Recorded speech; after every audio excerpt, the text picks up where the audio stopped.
and good afternoon, everyone. It's Friday, November 21st here in Seoul. Thanks for tuning in. I'm Laah Hyun-kyung. Let's first check out the stories making headlines at this hour.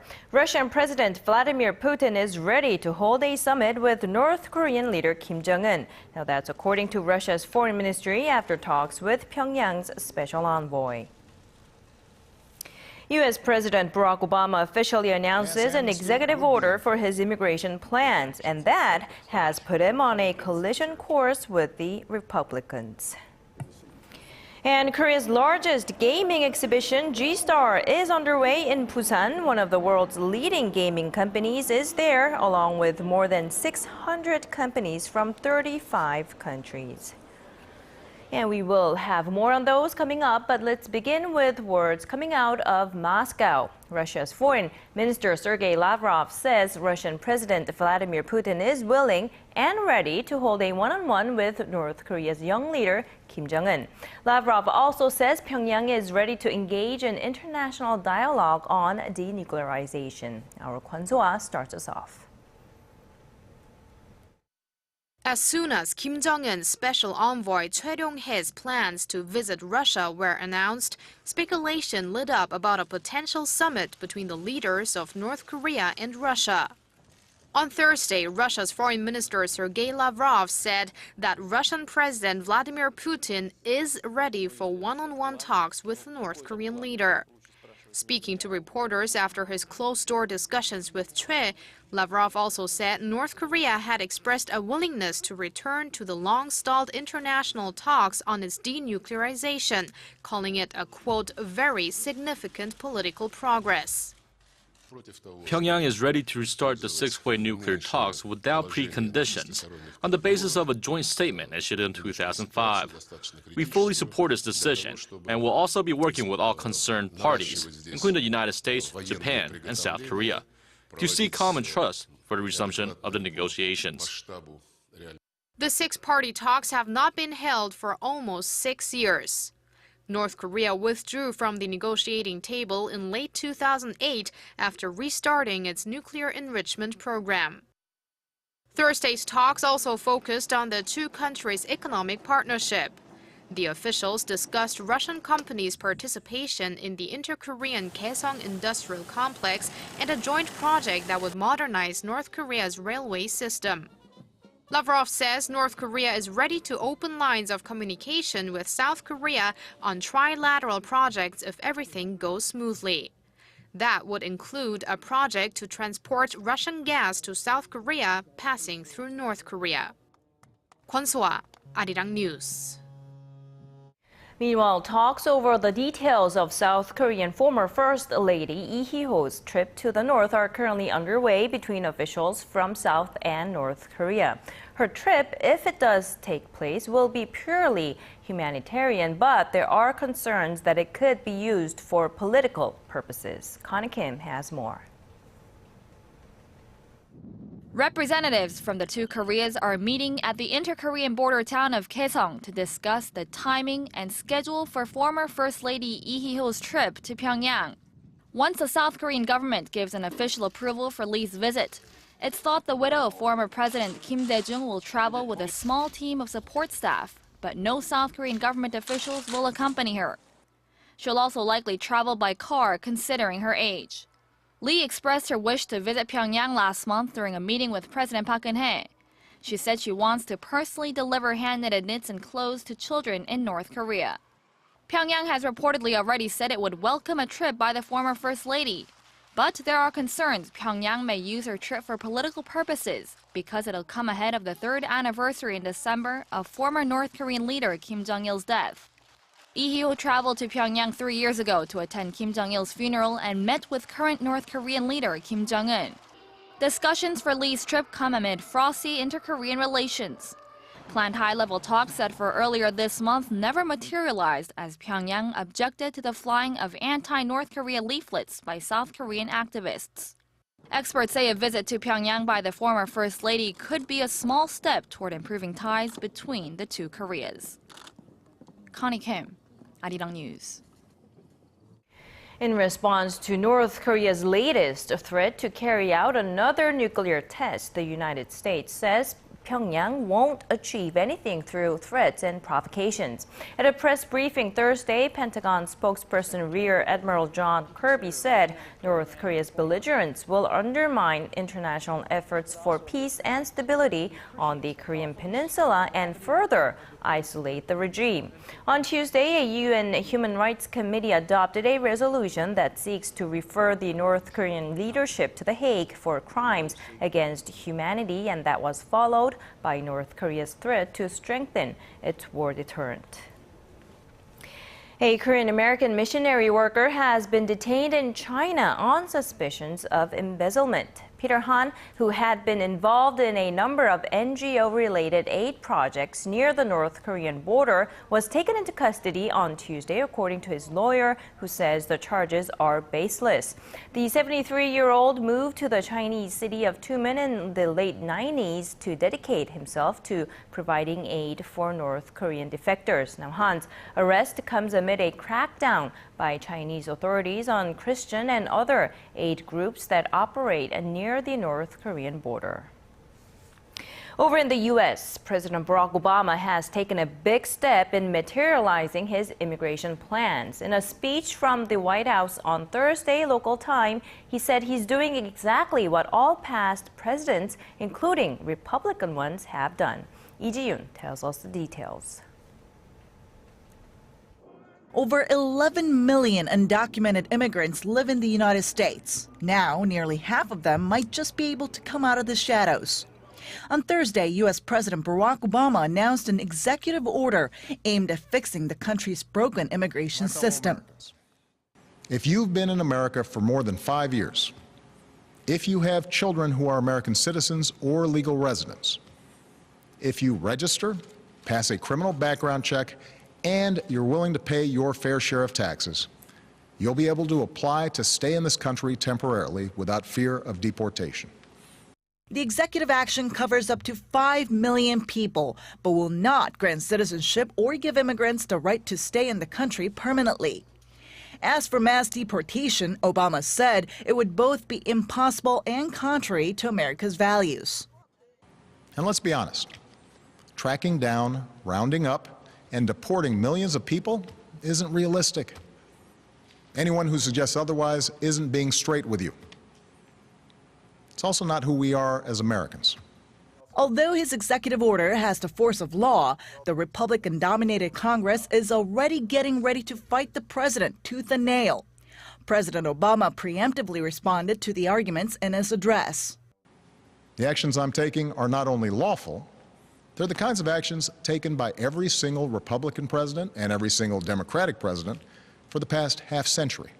Amid all the immigration talk, a new survey found that the number of illegal South Korean immigrants in the U.S. stood at around 180,000 as of 2012. This puts South Korea as the 8th largest group of illegal immigrants in the U.S., with Mexican immigrants making up the greatest portion. Lee Ji-yoon, ARIRANG News. Now, despite a ceasefire, tensions and violence in Ukraine between government troops and pro-Russian separatists remain. And in a move seen as a commitment to Kiev, America's vice president arrived for talks with new pledges of support. Our Kim Hyun-bin reports.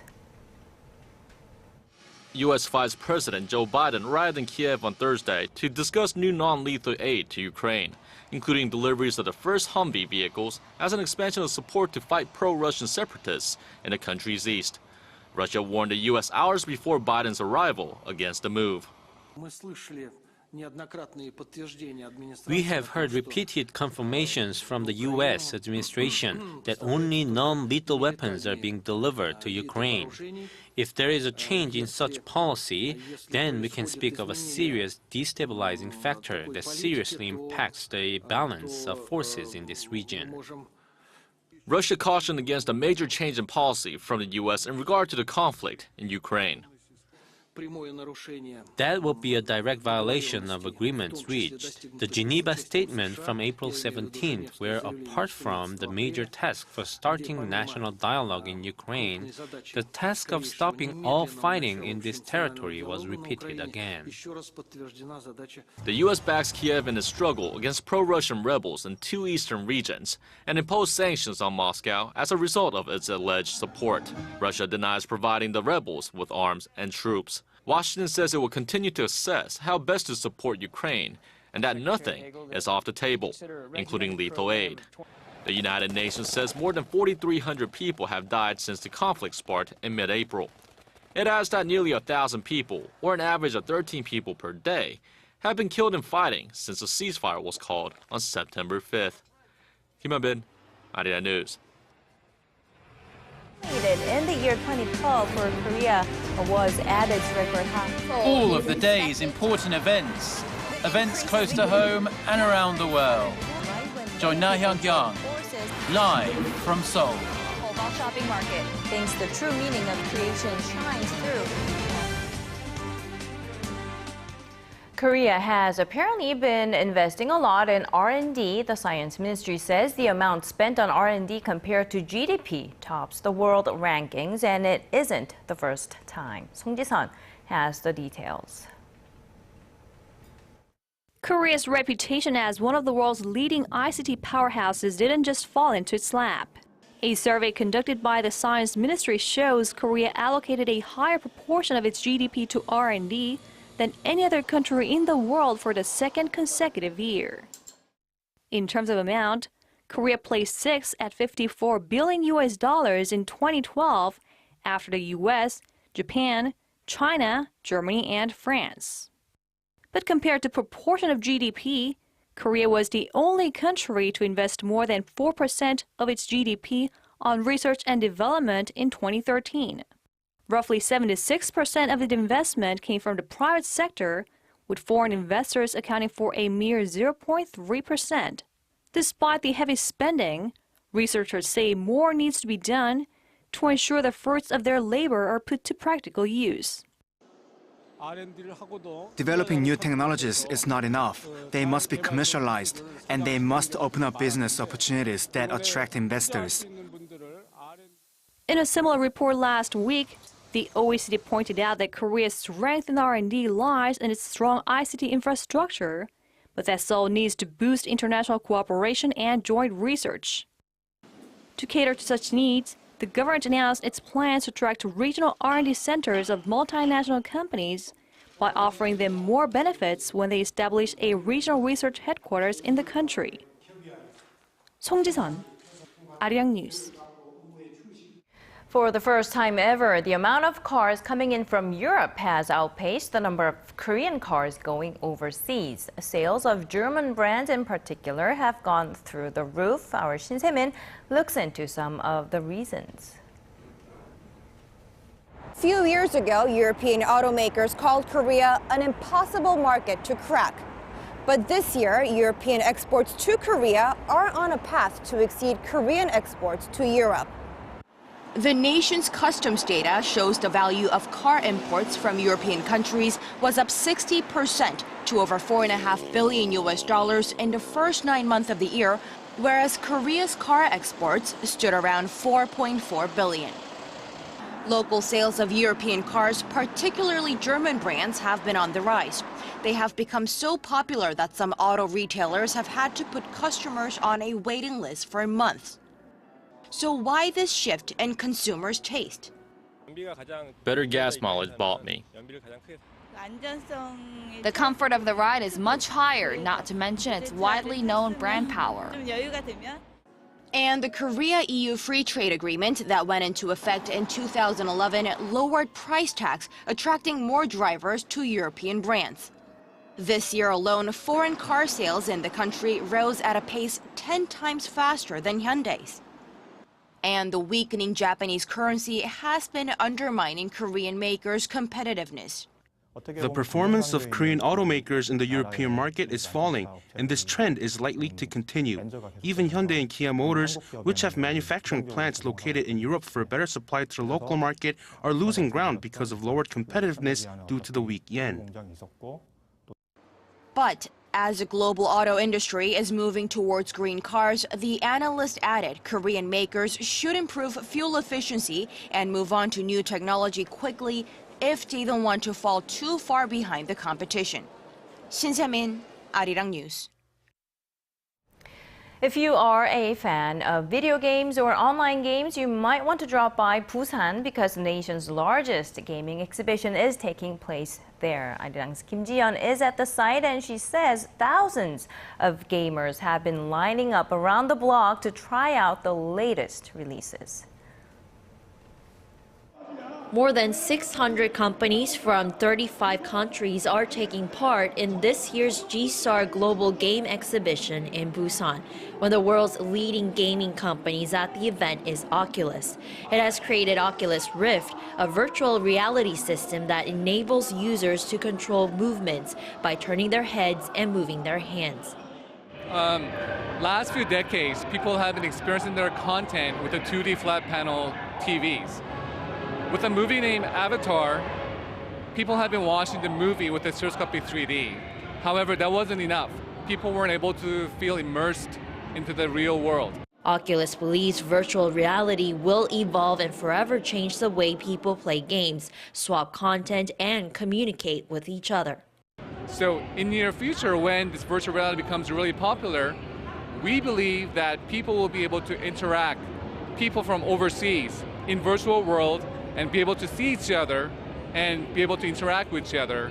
So you'll be more like virtual reality Skype. The 4-day event is also a chance for businesses to expand their opportunities globally.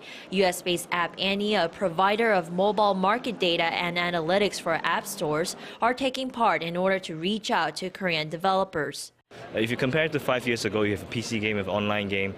You want to launch in China, you need to look for partners there, look for servers there, look for payment solution there. Want to launch in US, you need to find another partner. But now these days, if you want to launch an app business, you just need to upload your app to Apple iTunes Store or Google Play, and then instantly you are selling worldwide. A study released by the Korea Creative Content Agency estimated the country's gaming industry to be worth around $8.7 billion as of 2013. Also, Korea's mobile gaming content industry almost tripled in 2013 from the previous year to more than $2 billion. Kim Ji-yeon, ARIRANG News, Busan.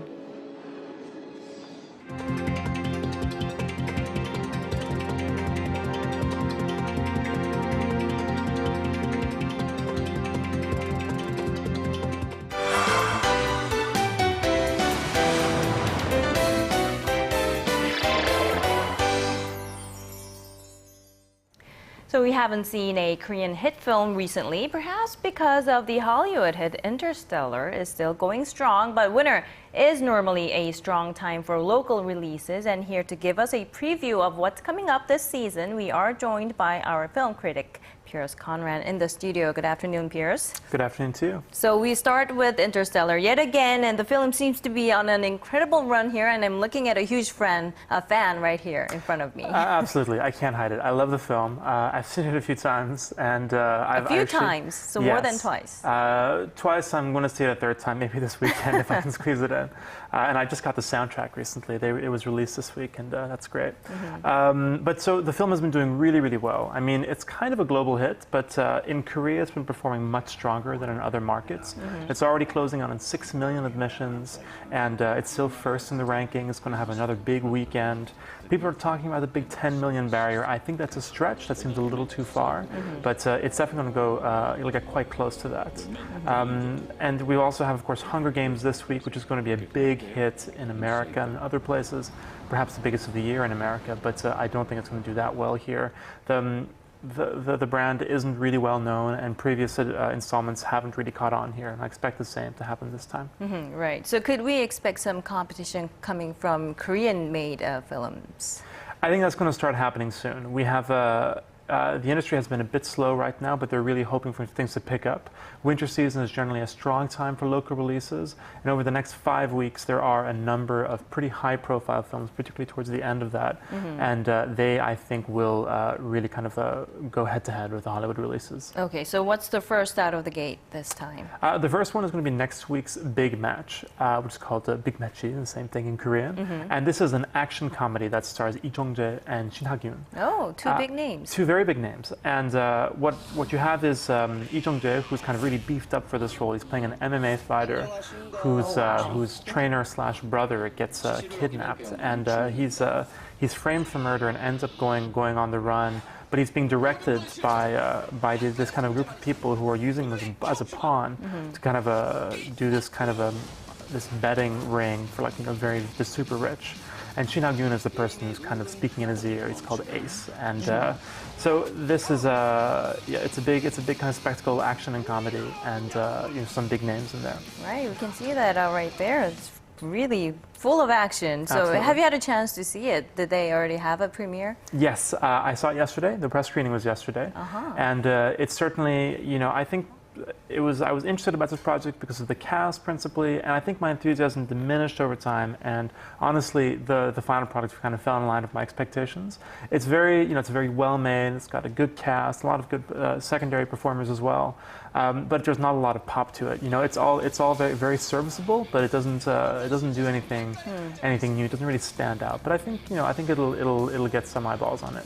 So perhaps one of those films where you can guess what the ending's gonna be like. I think it's pretty obvious what's going to happen. Okay. So what comes out after that, after the Big Match? Now the next one is going to be a much smaller film, actually. It's called Five Siblings in Doksu Village, which is a bit of a mouthful in English. It has Song Se-byuk in it, and he's one of these siblings, and they're in this village, in this rural community, and they're kind of from I think they're like stepbrothers and things like that, and they end up kind of being embroiled in this mystery in their hometown. But the film hasn't really kind of been very visible. There's been really almost no marketing. It's from Laah Entertainment, but the film is out on December 4th.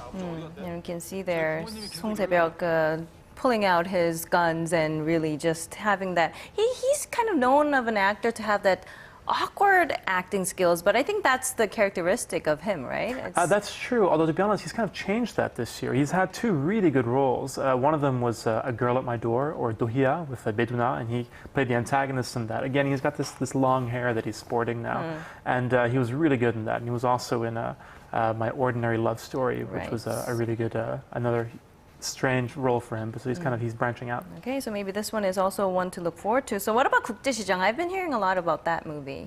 Yeah, I think that's going to be the big film of the season. Now, 국제시장, which means international markets, and they're referring to the international markets in Busan.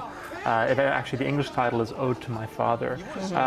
This does look to be the big hit of the winter season. It's from CJ Entertainment. It stars Hwang Jong-min and Kim Yoon-jin, who would be known to international audiences for her role in Lost.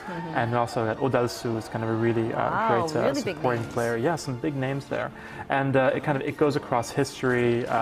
This character kind of has this stall in the markets, and it takes place in a lot of countries. And it's directed by J.K. Yoon, who is a very big name in the industry as a producer and director. He directed Haeundae.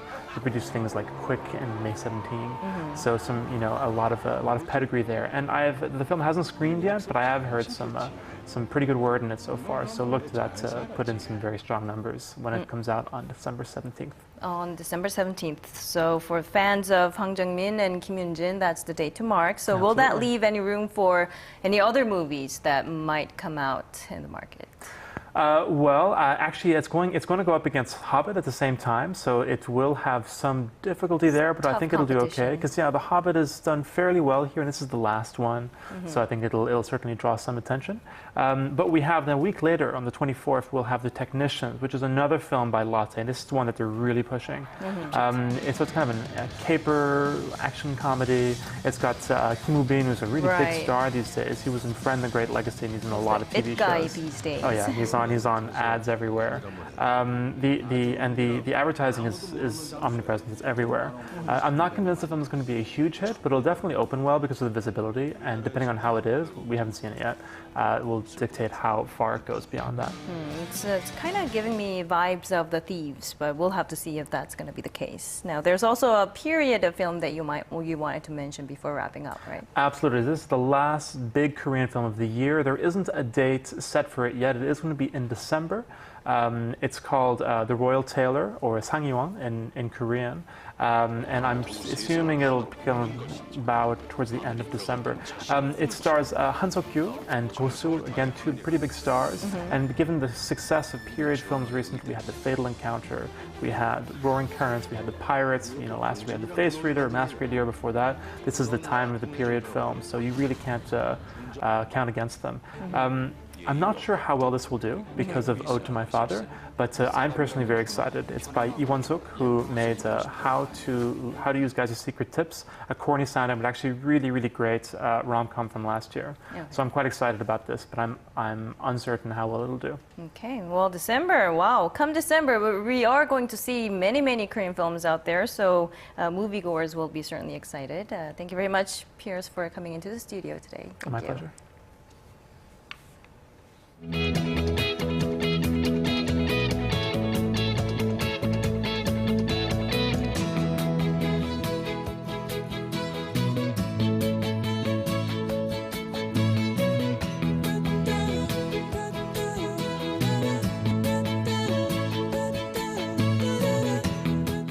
And that's where we leave you. Our next newscast is at 4 p.m. Korea time. I'll see you then.